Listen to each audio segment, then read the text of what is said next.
That single word froze the entire MLB. He couldn't believe the impact of the hit he had seen with his own eyes. "I saw that hit fly over the roof.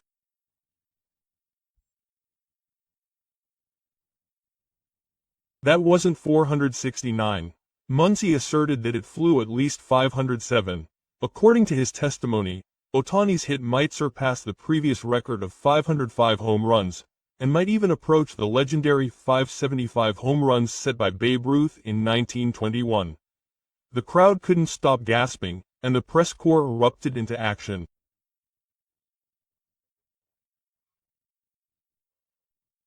Sports channels reported that if this were true, history itself would be rewritten. Everyone was asking questions on the spot.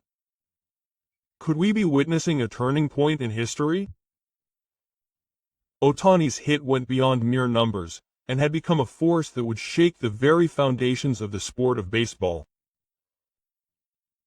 Major American sports networks repeatedly played Ohtani's swing in slow motion, and physicists and data analysis experts analyzed the angle and speed of the ball. The 3D reproduction of the ball's flight path was like a ballistic missile, flying over the stadium roof and disappearing into the night sky. One expert asserted that it couldn't have stopped at 469. There was no physical explanation for it. Adding fuel to the debate were the voices of legends. Albert Pujols excitedly stated on the MLB Night Show, "That wasn't a home run. That was a myth." Quote. David Ortiz nodded in agreement, commenting that it exceeded the limits of human swing speed. Their words carried such weight that the studio fell silent for a moment. Muncy concluded his press conference that night with these words, "How can a machine measure a ball that even military radar can't measure? I don't believe in studcast anymore." Quote. Those words shook the credibility of MLB's most prized data system to its core. It was the moment when one genius transformed the most precise technology in sports into something that could not be measured. And the truth shocked everyone. The atmosphere at MLB headquarters was more tense than usual that night. The only topic of discussion was the allegations of Shohei Ohtani's post-StatCast measurements. And the name that emerged at the center of it all was someone no one would have expected. Rafael Mazara. The man is said to be a relative of Mazara, who once held the record for the most home runs with 505, and was the technical director in charge of the measurement system on the day. When ESPN exclusively reported this information, the entire baseball community was in an uproar. Speculation that there was a fateful relationship involved and that the data was altered to protect Ohtani's record spread across social media.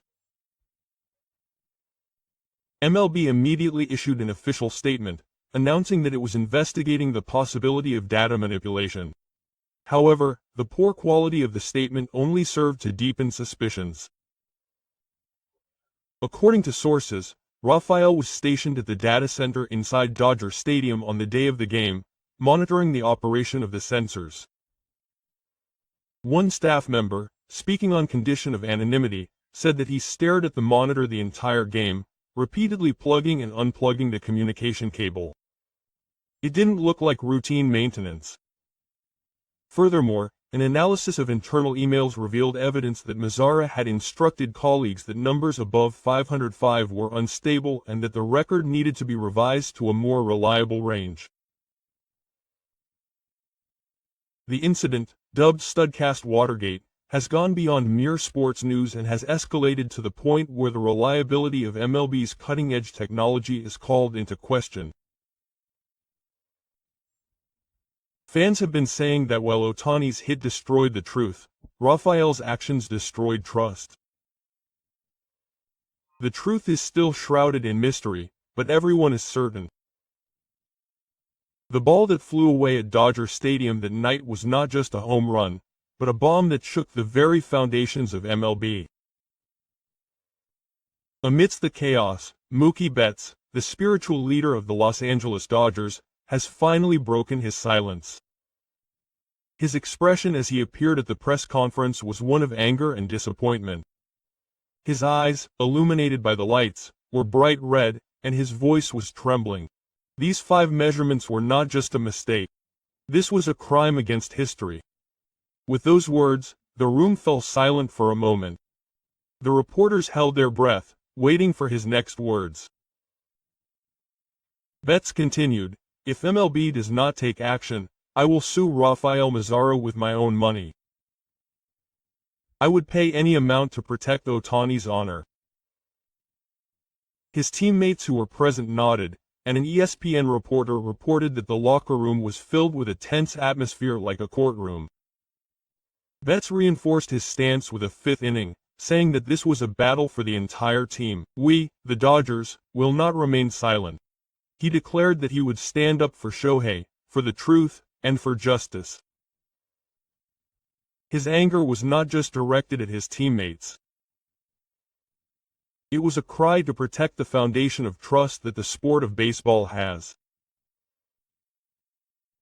He also addressed the Studcast management team. There must be someone who knows the truth that day. There is no way Rafael could have controlled everything. He gave the orders, but there were also people who followed them. I want you to have the courage to speak out.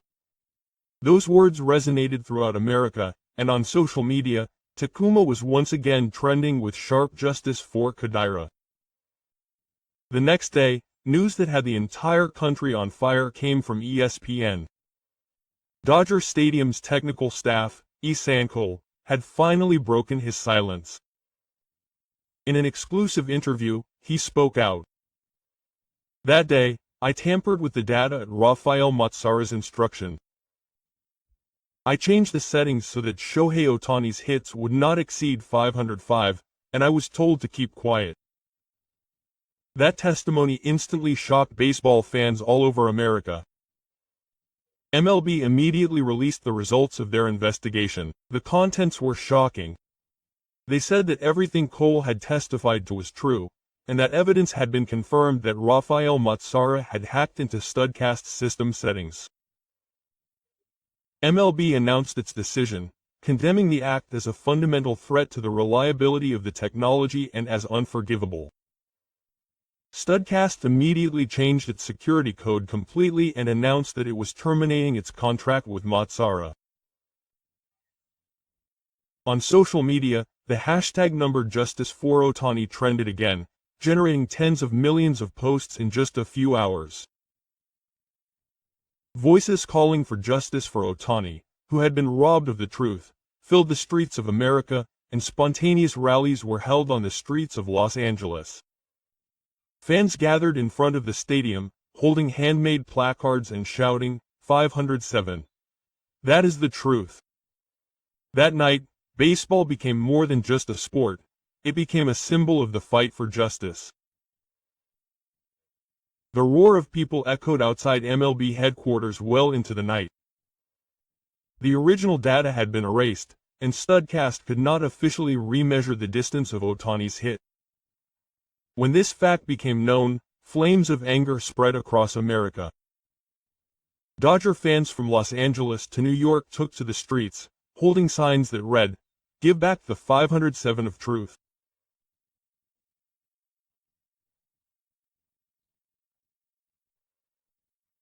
It was not just a lecture, but a cry for truth and pride.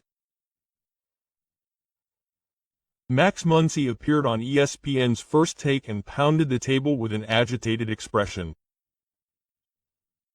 If MLB does not recognize this hit, no one will believe in this league anymore. His words resonated across the country on live television, and the anger of the fans reached a fever pitch. Soon, a crowd gathered outside MLB headquarters, and the cries of justice for Ohtani echoed. Finally, under the overwhelming pressure of public opinion, MLB Commissioner Rob Manfred called a press conference. He sighed deeply and chose his words carefully. He was currently attempting to reconstruct Hara's record of Ohtani's hit distance. He provisionally recognized the record of 505 as official. The venue was filled with a diameter for an instant. In other words, Ohtani had entered the official record books as the longest hitter in history, alongside number 1. Manfred continued, "If the reconstructed data shows that it exceeds 505, we will immediately break the record." In the history of MLB, the truth must not be hidden.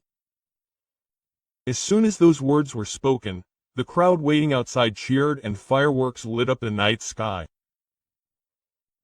The New York Times ran a bold statement on the front page the next morning: "Justice had returned."